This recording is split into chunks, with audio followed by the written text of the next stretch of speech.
ഓം ചണ്ഡാകാരം ഭുജഗശയനം പത്മനാഭം സുരേശം വിശ്വാധാരം ഗഗനസദൃശം മേഘവർണം ശുഭാംഗം ലക്ഷ്മീകാന്തം കമലനയനം യോഗിധ്യാനഗമ്യം വന്ദേ വിഷ്ണും ഭോയകരം സർവലോകൈകനാഥം. ഓം നമോ ഭഗവതേ വാസുദേവായ. നമോ ഭഗവതേ വാസുദേവായ. ഓം ശ്രീകൃഷ്ണായ പരബ്രഹ്മണേ നമ. എല്ലാ സജ്ജനങ്ങൾക്കും ഗുരുവായൂരപ്പൻ്റെ നാമത്തിൽ സാഷ്ടാംഗ പ്രണാമം. ശ്രീകൃഷ്ണ ചരിതാമൃതത്തിൽ ഭഗവാൻ ബലരാമൻ വൃന്ദാവനം സന്ദർശിക്കുന്നതാണ് ഇന്ന് നമുക്ക് ചിന്തിക്കേണ്ട വിഷയം. മാതാപിതാക്കളായിരിക്കുന്ന യശോദയുടെയും നന്ദമഹാരാജാവിൻ്റെയും വിശേഷങ്ങൾ അറിയാനും അവരെ നേരിട്ട് കാണാനും ഭഗവാൻ ബലരാമന് അത്യന്തം ഉത്കണ്ഠയായി. അതിനാൽ ഉത്സാഹഭരിതനായിക്കൊണ്ട് അദ്ദേഹം രഥത്തിലേറി വൃന്ദാവനത്തിലേക്ക് പുറപ്പെട്ടു. ദീർഘകാലമായി വൃന്ദാവനവാസികൾ കൃഷ്ണനെയും ബലരാമനെയും കാണാൻ ഉത്കണ്ഠാകുലരായിരുന്നു. ബലരാമൻ വൃന്ദാവനത്തിൽ മടങ്ങിയെത്തുമ്പോൾ ഗോപകുമാരന്മാരും ഗോപികളും എല്ലാം വളർന്നു വലുതായി കഴിഞ്ഞിരുന്നു. ഇവരും ബലരാമനും വളർന്നു വലുതായി. എന്നാലും അവൻ വന്നെത്തിയപ്പോൾ അവരെല്ലാം ബലരാമനെ ആശ്ലേഷിച്ചു. അദ്ദേഹം തിരിച്ച് അവരെയും പുണർന്നു. തുടർന്ന് അദ്ദേഹം നന്ദമഹാരാജാവിൻ്റെയും യശോദയുടെയും അടുത്തെത്തി അവർക്ക് സാദര പ്രണാമങ്ങൾ അർപ്പിച്ച് അവരെ നമസ്കരിച്ചു. അവരിരുവരും അദ്ദേഹത്തെ അനുഗ്രഹിക്കുകയും ചെയ്തു. ജഗദീശ്വരൻ, അതായത് എല്ലാവരുടെയും രക്ഷകൻ ആയ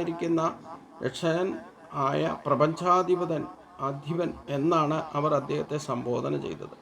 ജീവാത്മാക്കളെ എല്ലാം സംരക്ഷിക്കുന്നതും കൃഷ്ണനും ബലരാമനുമാണല്ലോ. എന്നിട്ടും കൃഷ്ണൻ്റെയും ബലരാമൻ്റെയും അസാന്നിധ്യം മൂലം മാതാപിതാക്കളായിരിക്കുന്ന നന്ദനും യശോദയും കഷ്ടാവസ്ഥയിലായിരുന്നതിനാലാണ് ഇങ്ങനെ സംബോധന ചെയ്തത്. ദൈവം ഇങ്ങനെ വിചാരിച്ചുകൊണ്ട് അവർ ബലരാമനെ ആശ്ലേഷിച്ച് മടിയിൽ പിടിച്ചിരുത്തി. നിരന്തരം വിലാപം തുടങ്ങി. കണ്ണീർ കൊണ്ട് ബലരാമൻ്റെ ദേഹം നനച്ചു. തുടർന്ന് ബലരാമൻ മുതിർന്ന ഗോപന്മാരെ പ്രണമിച്ചു. പ്രായം കുറഞ്ഞ ഗോപന്മാരുടെ പ്രണാമങ്ങൾ കൈക്കൊണ്ടു. ഇപ്രകാരം പ്രായഭേദവും ബന്ധുമുറയും അനുസരിച്ചുകൊണ്ട് ബലരാമൻ സൗഹൃദ വികാരങ്ങൾ അവിടെ കൈമാറി. സമപ്രായക്കാരുടെ കൈപിടിച്ച് കുലുക്കി ഉറക്ക ചിരിച്ചുകൊണ്ട് അവരെയെല്ലാം ആശ്ലേഷിക്കുകയും ചെയ്തു. ഗോപന്മാരുടെയും ഗോപകുമാരന്മാരുടെയും ഗോപികമാരുടെയും യശോദാനന്ദന്മാരുടെയും സ്വീകരണങ്ങൾക്ക് ശേഷം അവരെല്ലാം ഉപവിഷ്ടരായി. സംതൃപ്തരായിരിക്കുന്ന അവർ അവൻ്റെ ചുറ്റും നിന്നു. ആദ്യം ബലരാമൻ അവരോടെല്ലാം ക്ഷേമാന്വേഷണം നടത്തി. തുടർന്ന് വളരെ കാലം കാണാൻ സാധിക്കാത്തതിനാൽ അവർ അവനോട് അനേകം ചോദ്യങ്ങൾ ചോദിച്ചു. അവരെല്ലാവരും ബലരാമനോട് ശ്രീകൃഷ്ണനെപ്പറ്റി അന്വേഷിച്ചു. ആ താമരക്കണ്ണുകളാൽ ആകൃഷ്ടനായിരിക്കുന്ന വൃന്ദാവനവാസികൾ തങ്ങളുടെ സമസ്തവും കൃഷ്ണന് സമർപ്പിച്ച് ത്യജിച്ചിരുന്നു. കൃഷ്ണനെ സ്നേഹിക്കാനുള്ള തങ്ങളുടെ തീവ്ര അഭിലാഷം മൂലം അവർ സ്വർഗപ്രാപ്തിക്കോ നിരപേക്ഷ സത്യവുമായി ഐക്യം പ്രാപിക്കാൻ ബ്രഹ്മദീപ്തിയിൽ ലയിക്കാനോ ഒരിക്കലും അവർ ആഗ്രഹിച്ചില്ല. എന്തിനധികം ഐശ്വര്യപൂർണമായിരിക്കുന്ന ഒരു ജീവിതത്തിൽ പോലും അവർ തൃപ്തരായിരുന്നില്ല. ഇടയ ഗ്രാമത്തിലെ ലളിതമായിരിക്കുന്ന ജീവിതം കൊണ്ട് അവർ തികച്ചും സംതൃപ്തരായിരുന്നു. അവർ സദാ ശ്രീകൃഷ്ണനെ കുറിച്ചുള്ള ചിന്തയിൽ നിമഗ്നരായിരുന്നു. വ്യക്തിപരമായ ഒരു നേട്ടവും ആഗ്രഹിച്ചിരുന്നുമില്ല. അദ്ദേഹത്തെ അത്യധികം സ്നേഹിച്ചിരുന്നു. അദ്ദേഹത്തിൻ്റെ അഭാവത്തിൽ ബലരാമനോട് കുശലാന്വേഷണങ്ങൾ നടത്തുവാൻ അവരുടെ ശബ്ദം ഇടറിപ്പോവുകയും ചെയ്തു. അപ്പോൾ ഭഗവാനെ പറ്റി നല്ല അവബോധമുണ്ടായിരുന്നതുകൊണ്ടും ഭഗവാൻ ഉണ്ടായിരുന്നത് കൊണ്ട് നിലവിൽ ഭഗവാൻ ജീവിച്ചിരിക്കുന്നുമുണ്ട്. അതുകൊണ്ട് ഭഗവാന്റെ സാന്നിധ്യവും ഒക്കെ അനുഭവിച്ച കാലത്തും ഇപ്പോഴും ഗോകുലവാസികൾ ഒരിക്കലും സായുജ്യമുക്തിയിലേക്ക് അല്ലെ മോക്ഷത്തിലേക്കോ ഭഗവാനിലേക്ക് ലയിക്കാനോ ആഗ്രഹിക്കുന്നില്ല എന്ന ഇവർ ചിന്തിക്കുന്നു. കാരണം ജീവിച്ചിരിക്കുന്നിടത്തോളം കാലം ഈ സംതൃപ്തി നിലനിർത്തണം, അതുകൊണ്ട് ജീവിക്കാനാണ്. ചിലർക്ക് അങ്ങനെയാണ്. എന്തൊക്കെ ഐശ്വര്യവും സമൃദ്ധിയൊക്കെ കിട്ടിയാലും ഈ ജീവിതത്തിനോട് വിരക്തി തോന്നാതിരിക്കുന്ന അവസ്ഥയാണ്. ഇവിടെ ഈശ്വരൻ്റെ പ്രസാദത്തോടുകൂടി അനായാസേന കുറേ കാലം കൂടെ ജീവിച്ചിരിക്കണം എന്ന് ആഗ്രഹിക്കുന്നവർ അനേകം പേർ മനുഷ്യരുടെ ഇടയിൽ നമ്മുടെ ഇടയിലുണ്ട്. ഇനിയും പലതായിട്ട് പുനർജനിക്കണമെന്ന് ആഗ്രഹിക്കുന്നുണ്ട്. വെറുതെ ഇരിക്കുമ്പോഴാണെങ്കിലും പക്ഷിയായിട്ട് ജനിച്ചിരുന്നെങ്കിൽ ഇല്ലേ, അങ്ങനെയൊക്കെ ചില സ്വാതന്ത്ര്യമായിട്ട് പറന്നു കിടക്കുന്ന പക്ഷികളെയും ചില മൃഗങ്ങളെയൊക്കെ കണ്ടു കഴിഞ്ഞാൽ ഇവരൊക്കെ എത്ര സ്വതന്ത്രരാണ്, അതുകൊണ്ട് ഇവരുടെ ജീവിതമാണ് സമ്പന്നം ശ്രേഷ്ഠം എന്നൊക്കെ കരുതിയിട്ട് ആ ഒരു ഭാവത്തിലേക്ക് പോകാൻ ആഗ്രഹിക്കുന്നവരും ഉണ്ടാവുന്ന വളരെ അപൂർവം വിരലിൽ ഉണ്ടാവുന്നവരാണ് വിരക്തി ഉണ്ടായതിന് ശേഷം, അതായത് ഈ ഭൗതിക ജീവിതത്തിനോട് പൂർണ്ണമായിട്ടും വെറുപ്പുണ്ടാകുന്ന വിരക്തി ഉണ്ടാകുന്ന സമയത്ത് മാത്രമേ ഇനി ഇതൊന്നും ആവശ്യമില്ല, ഈശ്വരിലേക്ക് എത്തിയാൽ മതി എന്ന് തോന്നണം. അപ്പം നമുക്ക് സുഖവും സമൃദ്ധിയും നിലനിൽക്കുന്നുണ്ടെങ്കിൽ അനായാസന ജീവിക്കാൻ തന്നെ എല്ലാവർക്കും ഇഷ്ടം. 90% ആൾക്കാരും അതെ. ഇവിടെ ഗോപികുമാരൻ പറയുന്നത് ഞങ്ങൾക്ക് സായുജ്യമുത്തിയിലേക്ക് കൃഷ്ണനിലേക്ക് ലയിക്കാനോ ഒന്നും പ്രാർത്ഥിക്കാറില്ല. അവർ അത് വേണ്ടാന്ന് പറയണേ. കാരണം ഇപ്പോൾ സംതൃപ്തമായ ഒരു ജീവിതം അനായാസന ചെയ്യുന്നുണ്ട്. ശ്രീകൃഷ്ണൻ ഇല്ലെങ്കിൽ തന്നെ ശ്രീകൃഷ്ണൻ്റെ സ്മരണയിൽ ഇതുവരെ അനുഭവിച്ച കാര്യങ്ങളും ഇപ്പോഴും നിലനിർത്താൻ അവർക്ക് സാധിക്കുന്നുണ്ട്. അവർക്ക് അധികം സാമ്പത്തികമായ ഐശ്വര്യ സാമർഥ്യമോ ഉയർച്ചയോ ഒന്നും ആവശ്യമില്ല. ഇപ്പോൾ ഉള്ളതിൽ സംതൃപ്തരാണ് അവർ എന്ന് കാണിക്കുന്നു. അത് തുടർന്നും ആ ഈശ്വര സ്മരണയിൽ തന്നെ ശ്രീകൃഷ്ണ സ്മരണയിൽ നിലനിർത്തിയാൽ മതി, അതിനനുഗ്രഹിക്കണേ എന്നാണ് ഭഗവാനോട് ഇവരെ നിരന്തരം പ്രാർത്ഥിക്കുന്നത്. ആദ്യം നന്ദമഹാരാജാവും യശോദ മാതാവും ചോദിച്ചു, പ്രിയപ്പെട്ട ബലരാമ, വസുദേവർ തുടങ്ങിയ സുഹൃത്തുക്കൾക്കും മറ്റു കുടുംബാംഗങ്ങൾക്കും ക്ഷേമം തന്നെയാണല്ലോ. ഇപ്പോൾ നീയും കൃഷ്ണനും വളർന്നു വലുതായി അല്ലേ, വിവാഹം കഴിഞ്ഞ് കുട്ടികളുമായി. കുടുംബജീവിതത്തിൻ്റെ സുഖസന്തോഷങ്ങൾക്കിടയിൽ വല്ലപ്പോഴുമെങ്കിലും മാതാപിതാക്കളായ ഈ പാവം നന്ദമഹാരാജാവിനെയും യശോദയെയും ഓർമ്മിക്കാറുണ്ടോ? മഹാപാപിയായിരിക്കുന്ന കംസനെ നിങ്ങൾ വധിച്ചു എന്നതും നിരന്തരം അവൻ്റെ പീഡനം സഹിച്ചു പോന്ന വസുദേവർ തുടങ്ങിയ സുഹൃത്തുക്കൾ, ബന്ധുക്കൾ ഇവർ സ്വതന്ത്രരായി ഇരിക്കുന്നതും എന്നത് നല്ല വാർത്ത തന്നെയാണ്. നീയും കൃഷ്ണനും ചേർന്ന് ജരാസന്ധനെയും കാലയവനെയും പരാജയപ്പെടുത്തിയതും നിങ്ങളിപ്പോൾ ദ്വാരകയിൽ സുരക്ഷിതരായിട്ട് വസിക്കുന്നു എന്നും അറിഞ്ഞതും സന്തോഷ വാർത്തയൊക്കെ തന്നെ. ഗോപികമാർ വന്നെത്തിയപ്പോൾ ബലരാമൻ അവരെ ഒളികണ്ണിട്ട് നോക്കി. കൃഷ്ണൻ്റെയും ബലരാമൻ്റെയും അഭാവം മൂലം അത്യന്തം പീഡിതരായിരുന്നു ഗോപികമാർ. ആഹ്ലാദത്തോടെ അവര് ഇരുവരുടെയും ക്ഷേമത്തെക്കുറിച്ച് അന്വേഷിച്ചു. ദ്വാരകാപുരിയിലെ പ്രബുദ്ധരായിരിക്കുന്ന സ്ത്രീജനങ്ങളാൽ ചുറ്റപ്പെട്ട് കൃഷ്ണൻ ജീവിതം ആസ്വദിക്കുന്നുവോ എന്ന് അവർ ബലരാമനോട് ചോദിച്ചു. പിതാവായ നന്ദനെയും അമ്മ യശോദയെയും വൃന്ദാവനത്തിലായിരുന്നപ്പോൾ അവർ വളരെ അടുത്ത് പെരുമാറിയിരുന്നു. മറ്റ് സുഹൃത്തുക്കളെയും വല്ലപ്പോഴുമെങ്കിലും ഓർക്കാറുണ്ടോ അവോ? കൃഷ്ണന് മാതാപിതാക്കളെ കാണാൻ വല്ല പദ്ധതിയുമുണ്ടോ? എന്നെങ്കിലും ഇങ്ങോട്ട് വരുമോ? ഇപ്പോൾ ദയനീയമായ രീതിയിൽ അവൻ്റെ ചങ്ങാത്തം നഷ്ടപ്പെട്ട ഈ ഗോപികമാരെ അവൻ ഓർമ്മിക്കുന്നുണ്ടോ ആവോ? ദ്വാരകയിലെ പരിഷ്കാരി പെണ്ണുങ്ങളുടെ കൂട്ടത്തിൽപ്പെട്ട് അവൻ ഞങ്ങളെ മറന്നിരിക്കും, യാതൊരു സംശയവുമില്ല. എന്നാൽ ഞങ്ങളെ സംബന്ധിച്ചിടത്തോളം പൂക്കൾ ശേഖരിച്ചും മാല കോർത്തും സദാ ഞങ്ങൾ അവനെ സ്മരിക്കുന്നുണ്ട്. അവൻ വരാത്തപ്പോൾ വെറുതെ കരഞ്ഞ് ഞങ്ങൾ കാലം കഴിച്ചു കൂട്ടും. അവൻ ഇങ്ങനെ വന്ന് ഞങ്ങൾ നിർമ്മിച്ച ഈ മാലകൾ സ്വീകരിച്ചിരുന്നെങ്കിൽ ദശാർഘൻ്റെ പിൻഗാമിയായിരിക്കുന്ന ഭഗവാൻ ബലരാമ, കൃഷ്ണൻ്റെ സൗഹൃദത്തിനു വേണ്ടി സമസ്തവും ഞങ്ങൾ ത്യജിക്കുന്നു എന്ന് നിനക്കറിയാം. എത്ര കൊടിയ ദുഃഖത്തിലും കുടുംബാംഗങ്ങളോടുള്ള ബന്ധം ആരും ഉപേക്ഷിക്കാറില്ല. എന്നാൽ മറ്റുള്ളവർക്ക് ഇത് അസാധ്യമാണെങ്കിലും പിതാക്കന്മാരെയും അമ്മമാരെയും സഹോദരിമാരെയും ബന്ധുക്കളെയും ഒക്കെ ഞങ്ങളുടെ ത്യാഗത്തെക്കുറിച്ച് തീരെ വകവയ്ക്കാതെ ഞങ്ങളെയൊക്കെ ഉപേക്ഷിച്ചവരാണ് നിങ്ങൾ. ഞങ്ങൾ നിങ്ങൾക്ക് വേണ്ടിയിട്ട് ഞങ്ങളുടെ ബന്ധുക്കളെയൊക്കെ ഞങ്ങളുടെ ത്യാഗത്തെക്കുറിച്ച് തീരെ വകവയ്ക്കാതെ ഉപേക്ഷിച്ചവരാണ് ഞങ്ങളും. അങ്ങനെ ഇരിക്കെ തികച്ചും അപ്രതീക്ഷിതമായിട്ട് കൃഷ്ണൻ ഞങ്ങളെ ഉപേക്ഷിച്ച് അവൻ്റെ പാട്ടിന് പോയി. വലിയ പരിഗണനകളൊന്നുമില്ലാതെ ഞങ്ങളുടെ ചങ്ങാത്തം ഉപേക്ഷിച്ച് അവൻ പരദേശത്ത് എവിടെയോ പോയി കഴിഞ്ഞു. എന്നാൽ വളരെ ഭംഗിയുള്ള വാക്കുകൾ പ്രയോഗിക്കുന്നതിൽ അവൻ ബഹുസമർത്ഥനായിരുന്നു.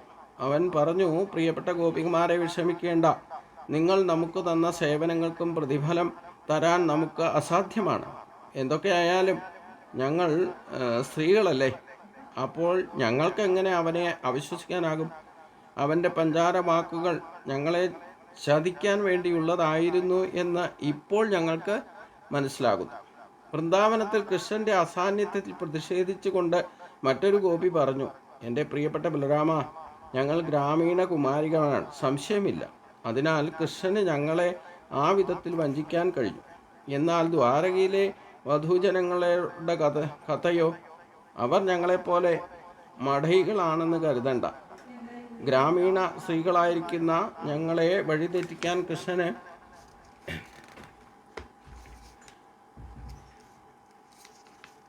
കഴിയും. എന്നാൽ ദ്വാരകാപുരിയിലെ സ്ത്രീകളെ, പരിഷ്കാരികളായിട്ടുള്ള സ്ത്രീകളെ, അവർ സമർത്ഥികളും ബുദ്ധിമതികളാണ്. അതിനാൽ അവരെ അങ്ങനെയൊന്നും പറ്റിക്കാൻ കഴിയില്ല.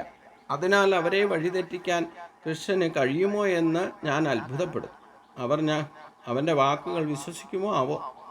അപ്പോൾ മറ്റൊരു ഗോപി പറഞ്ഞു, പ്രിയപ്പെട്ട ചങ്ങാതി, വാക്കുകൾ പ്രയോഗിക്കുന്ന കൃഷ്ണൻ അതിസമർത്ഥനാണ്.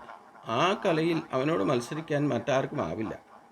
ഏത് പെണ്ണിൻ്റെയും ഹൃദയത്തെ വഴിതെറ്റിക്കാൻ പറ്റുന്ന വിധത്തിൽ വർണ്ണാഭമായ വാക്കുകൾ നിർമ്മിക്കാനും മധുരമായി സംസാരിക്കാനും അവന് കഴിയും. അതിനു പുറമെ അത്യാകർഷകമായിട്ട് പുഞ്ചിരിക്കാനുള്ള ഒരു കലയും അവന് വിദഗ്ധമായിട്ട് സ്വായത്തമാക്കിയിരിക്കുന്നു. ആ ചിരി കാണുമ്പോൾ തന്നെ എത്ര ശത്രുഭാവത്തിൽ നിൽക്കുന്ന, ദേഷ്യത്തോട് നിൽക്കുന്ന സ്ത്രീകൾ പോലും അവൻ്റെ പിറകെ പരിഭ്രാന്തരായിട്ട് പായും. ഒരു സങ്കോചവുമില്ലാതെ അവരെ തന്നെ പൂർണ്ണമായിട്ട് അവന് സമർപ്പിക്കുകയും ചെയ്യും. ഇത് കേട്ട് മറ്റൊരു ഗോപി ഇപ്രകാരം പറഞ്ഞു, പ്രിയപ്പെട്ട ചങ്ങാതിമാരെ, കൃഷ്ണനെക്കുറിച്ച് സംസാരിച്ചിട്ട് എന്താ കാര്യം? വെറുതെ സംസാരിച്ച് സമയം കളയാനാണ് താല്പര്യമെങ്കിൽ നമുക്ക് വല്ല വിഷയത്തെയും കുറിച്ച് സംസാരിക്കാം. ക്രൂരനായിരിക്കുന്ന കൃഷ്ണനെ നമ്മൾ കൂടാതെയും സമയം പോകാനാവുമെങ്കിൽ കൃഷ്ണനെ കൂടാതെ നമുക്കും സമയം പോക്കിയാൽ എന്താ? ഇപ്പം കൃഷ്ണന് നമ്മളെ കൂടാതെ ജീവിക്കാമെന്നുണ്ടെങ്കിൽ നമുക്കും കൃഷ്ണനെ കൂടാതെ ജീവിച്ചുകൂടെ? നമ്മെ കൂടാതെ കൃഷ്ണൻ വളരെ സന്തോഷത്തോടെ ദിവസങ്ങൾ കഴിച്ചു കൂട്ടുന്നുണ്ടല്ലോ. പക്ഷേ അവനെ കൂടാതെ നമുക്ക് ദിവസങ്ങൾ തള്ളി നീക്കാനാവുന്നില്ലെന്നതാണ് സത്യം. ഗോപികമാർ ഇപ്രകാരം പല രീതിയിൽ സംസാരിക്കുന്നതിനിടയിൽ കൃഷ്ണനെ ചൊല്ലിയുള്ള അവരുടെ വികാരം തീവ്രമായി. ഒപ്പം കൃഷ്ണൻ്റെ പുഞ്ചിരി, കൃഷ്ണൻ്റെ പ്രേമവചനങ്ങൾ, കൃഷ്ണന് ആലിംഗനം എന്നിവയെല്ലാം അവർക്ക് അപ്പോൾ അനുഭൂതമാകുകയും ചെയ്തു. പരമാനന്ദ അനുഭൂതിയുടെ ശക്തി കൊണ്ട് കൃഷ്ണൻ അവിടെ എത്തി തങ്ങളുടെ മുന്നിൽ നൃത്തം ചെയ്യുന്നതായിട്ട് അവർക്ക് തോന്നി. കൃഷ്ണനെക്കുറിച്ച് മധുരസ്മരണയിൽ അവർക്ക് കണ്ണുനീർ തടയാനുമായില്ല. ഒരു കാരണവുമില്ലാതെ അവർ കരയാൻ തുടങ്ങി. ഗോപികുമാരുടെ പരമാനന്ദ അനുഭൂതിയെക്കുറിച്ച് ഭഗവാൻ ബലരാമന് മനസ്സിലാക്കാൻ കഴിഞ്ഞു എന്നത് തീർച്ച. അതിനാൽ അവരെ ശാന്തരാക്കാൻ അദ്ദേഹം ആഗ്രഹിച്ചു. അഭ്യർത്ഥന നടത്തുന്നതിൽ അദ്ദേഹം വിദഗ്ധനായിരുന്നു. അതിനാൽ ഗോപികമാരോട് ബഹുമാനപൂർവം പെരുമാറി. ഗോപികമാർക്ക് സംതൃപ്തി ആകുമാറ് തന്ത്രപൂർവ്വം അദ്ദേഹം കൃഷ്ണൻ്റെ കഥ വർണ്ണിക്കാൻ തുടങ്ങി. വൃന്ദാവനത്തിലെ ഗോപികമാരെ സംതൃപ്തരാക്കാൻ വേണ്ടിയിട്ട് ചൈത്രം, വൈശാഖം എന്നീ 2 മാസം, മാർച്ച്, ഏപ്രിൽ മാസം, മെയ് മാസം വരെ മുഴുവൻ തുടർച്ചയായിട്ട് അവിടെ താമസിക്കാൻ തീരുമാനിച്ചു. അങ്ങനെ 2 മാസത്തോളം, ഏകദേശം 2 മാസം ബലരാമൻ ഇവരോടൊപ്പം വൃന്ദാവനത്തിൽ വസിച്ചു എന്നാണ് പറയുന്നത്. ആ 2 മാസവും അദ്ദേഹം അവരോടൊപ്പം തന്നെയായിരുന്നു. അവരുടെ ദാമ്പത്യ പ്രേമത്തിനുള്ള അഭിലാഷം പൂർത്തീകരിക്കാൻ രാത്രി മുഴുവൻ വൃന്ദാവനത്തിലെ കാടുകളിൽ തന്നെ അദ്ദേഹം അവരോടൊപ്പം കഴിച്ചുകൂട്ടി. ഇപ്രകാരം ഈ 2 മാസക്കാലം ബലരാമനും ഗോപിമാരോടൊത്ത് രാസനൃത്തം നടത്തി എന്ന് പറയപ്പെടുന്നു. വസന്തകാലമായിരുന്നതിനാൽ വിവിധ പുഷ്പങ്ങളുടെ, വിശേഷിച്ചും കൗമുദി പുഷ്പത്തിൻ്റെ സുഗന്ധം വഹിച്ചുകൊണ്ട് യമുനാ തീരത്ത് കാറ്റ് മന്ദമായാണ് വീശിയിരുന്നത്. ആകാശം നിറയെ നറുനിലാവ് നിറഞ്ഞ ചുറ്റിലും പരന്നൊഴുകുന്നുണ്ടായിരുന്നു. ഇങ്ങനെ യമുനാ തീരം പ്രകാശമാനവും ഹൃദ്യവുമായിരുന്നു. അവിടെ ഭഗവാൻ ബലരാമൻ ഗോപിമാരുടെ സമാഗമം നന്നായി ആസ്വദിച്ചു. ഇപ്രകാരം വൃന്ദാവനത്തിൽ ബലരാമന് മാത്രം പോകാൻ തോന്നി. ശ്രീകൃഷ്ണനെ സംബന്ധിച്ചുള്ള ഒരു സന്ദേശം കൊടുത്തു വിട്ടുന്നേ ഉള്ളൂ. ശ്രീകൃഷ്ണൻ വീണ്ടും ഇവരുടെ ഇടയിലേക്ക് പിന്നീട് വന്നിട്ടേ ഇല്ല എന്ന് തന്നെ പറയാം. വരണമെന്ന് ആവശ്യപ്പെട്ടു, വരാമെന്ന് സമ്മതിക്കുകയും ചെയ്തു. അതുകൊണ്ട് തന്നെ പിന്നീട് അവസാനം ഭഗവാൻ ധാമം വിട്ടു പോകുന്നതിന് മുമ്പാണ് ഇവരെ പ്രഭാസ തീരത്ത് വെച്ചിട്ട് ഒരു പ്രസ്ഥാനം അവസാനമായിട്ട് യാദവകുലം എല്ലാവരും അവിടെ പിതൃതർപ്പണവും ഇല്ലെങ്കിൽ ശ്രാദ്ധാദി കർമ്മങ്ങളും ഒക്കെ ചെയ്യാൻ വേണ്ടിയിട്ട് ശ്രീകൃഷ്ണൻ്റെ നിർദ്ദേശപ്രകാരം എല്ലാവരും അവിടേക്ക് എത്തി പ്രവാസ തീരത്തിൽ. അതേപോലെ അതായത് ഹരിദ്വാർ ഗംഗാതീരത്ത് തന്നെ. അപ്പോൾ ഈ ഗോകുലത്തിലുള്ളവരെ എല്ലാവരും വിളിച്ചിരുന്നു. അവരും എല്ലാവരെയും ഗോപികമാരും നന്ദ മഹാരാജാവും യശോദയും എല്ലാവരും അവിടെ എത്തിയിരുന്നതായിട്ട് പിന്നീട് മഹാഭാരത കഥയിൽ തന്നെ പറയുന്നുണ്ട്.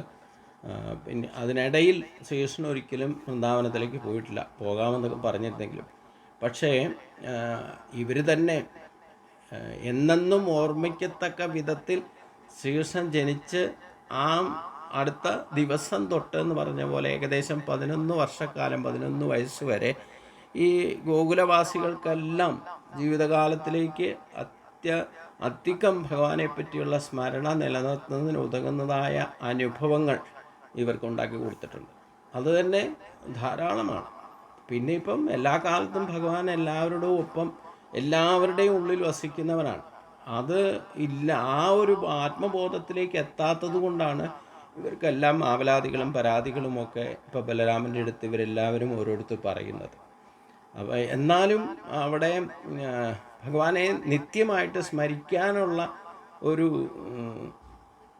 കഴിവ് ഭഗവാൻ ഇവർക്ക് അനുഭവത്തിലുണ്ടാക്കി കൊടുത്തിട്ടുണ്ട്. ചില കാര്യങ്ങൾ അങ്ങനെയാണ്. നമ്മൾ ചെറുപ്പത്തിൽ മുതൽ മനസ്സിൽ തറച്ചിട്ടുള്ള കാര്യങ്ങൾ എല്ലാ കാലത്തിലും ഒരിക്കലും നമ്മളിൽ നിന്ന് ആ സ്മരണയിൽ നിന്ന് പോകില്ല. അത് എല്ലാ കാലത്തും നിലനിൽക്കുന്ന അർത്ഥം. അവസാന കാലവും ചിലപ്പോൾ അതുപോലെയുള്ള ആധ്യാത്മികമായിട്ട് വിചാരം ചെയ്ത് ആത്മബോധത്തോടു കൂടി മനസ്സിലാക്കുന്ന കാര്യങ്ങൾ അടുത്ത ജന്മത്തിലേക്ക് വരെ പ്രയോജനപ്രദമാകും എന്നാണ് പറയുന്നത്. അതുകൊണ്ട് ഇവിടെ ഗോപികുമാർ പറയുന്നുണ്ട്, ശ്രീകൃഷ്ണൻ നമുക്ക് വേണ്ടാത്ത ശ്രീകൃഷ്ണനെ ഇപ്പം നമ്മളെന്തിനാണ് ഇതിനെപ്പറ്റി കൂടുതൽ വിചാരിച്ച് ഇല്ലെങ്കിൽ അതേപ്പറ്റി ചർച്ച ചെയ്ത് ആവലാതിയും പരാതിയും പറഞ്ഞിട്ട് സമയം എന്തിനെ വ്യർത്ഥമാക്കുന്നു എന്നൊരു ഗോപിക ഇതിനിടയ്ക്ക് പറയുന്നുണ്ട്. ഇതൊക്കെ മനുഷ്യ മനസ്സിൻ്റെ വിചാരങ്ങളാണ്. നമ്മളങ്ങനെയാണ് ജീവിതത്തിൽ പല അനുഭവങ്ങളും ഉണ്ടാകുമ്പോൾ നമ്മളിങ്ങനെ നമുക്ക് ഇഷ്ടമുള്ളതനുസരിച്ചുകൊണ്ട് നമ്മുടെ ഇഷ്ടമനുസരിച്ചുകൊണ്ട് കാര്യങ്ങൾ നടന്നുകൊണ്ടിരുന്നാൽ ഇന്നത്തെ ജീവിതത്തിലും അങ്ങനെയൊക്കെ തന്നെ നമുക്ക് അന്നേരം അത് ഫീൽ ചെയ്യില്ല. പക്ഷേ അത് നഷ്ടപ്പെടുമ്പോഴോ ഇല്ലെങ്കിൽ നമുക്ക് ഏറ്റവും ഇഷ്ടപ്പെട്ടവർ നമ്മളിൽ നിന്ന് വിട്ടുപോകുമ്പോഴോ ആയിരിക്കും നമ്മൾ അവരെപ്പറ്റി കൂടുതൽ നിരന്തരമായിട്ട് ചിന്തിക്കുക. അപ്പോഴായിരിക്കും പല നല്ല കാര്യങ്ങളും ചീത്ത കാര്യങ്ങളും നമ്മളെ വിരഹദുഃഖം അനുഭവിക്കുന്ന കാര്യത്തെ വിട്ടിരിക്കുമ്പോഴാണ് കൂടുതൽ അവരെപ്പറ്റി വിചാരം ചെയ്യുക. നല്ലതായാലും ചീത്തയായാലും പരാതിയും കുറ്റവും ആവലാതിയും ഒക്കെ പറയുന്നുണ്ടെങ്കിൽ തന്നെ അവരെ സ്മരിക്കുന്നുണ്ടല്ലോ അപ്പോഴും. ഇതേപോലെ തന്നെ പരാതി കൊണ്ടായാലും ആവലാതി കൊണ്ടായാലും സങ്കടം കൊണ്ടായാലും നമ്മുടെ മനസ്സിൻ്റെ വിചാരം ഈശ്വരനിൽ എപ്പോഴും അർപ്പിതമായിരുന്നാൽ, നല്ലതോ ചീത്തയായിട്ടുള്ള വിചാരങ്ങൾ പ്രത്യക്ഷമോ പരോക്ഷമായിട്ടോ ആ ഈശ്വര വിചാരം നിലനിർത്താൻ സാധിച്ചാൽ അത് തന്നെ ഈശ്വരനിലേക്ക് നമ്മളെ എത്തിക്കും. നമ്മൾ വിരോധാഭക്തി കൊണ്ട് കംസനെ പോലെയുള്ളവരൊക്കെ ഭഗവാനിൽ ലയിച്ചല്ലോ. അതേപോലെ എത്രയെത്ര കഥകൾ.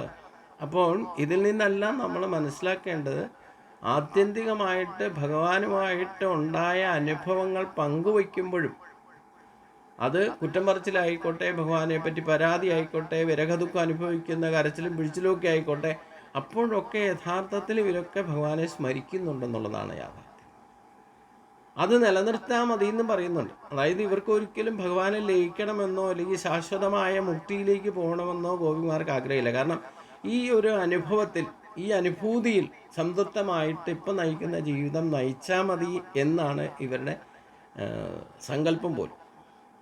അപ്പോൾ അതനുസരിച്ച് കൊണ്ട് ഭഗവാനെ കാണണം എന്നുള്ള ആഗ്രഹമൊക്കെ ഉണ്ടാവും. വിട്ടുപോയവരെ കാണണം എന്നുള്ളവരും ഉണ്ടാവും. കൂടെ താമസിക്കുമ്പോൾ അവരുടെ മൂല്യം എന്താണെന്ന് മനസ്സിലാവില്ല.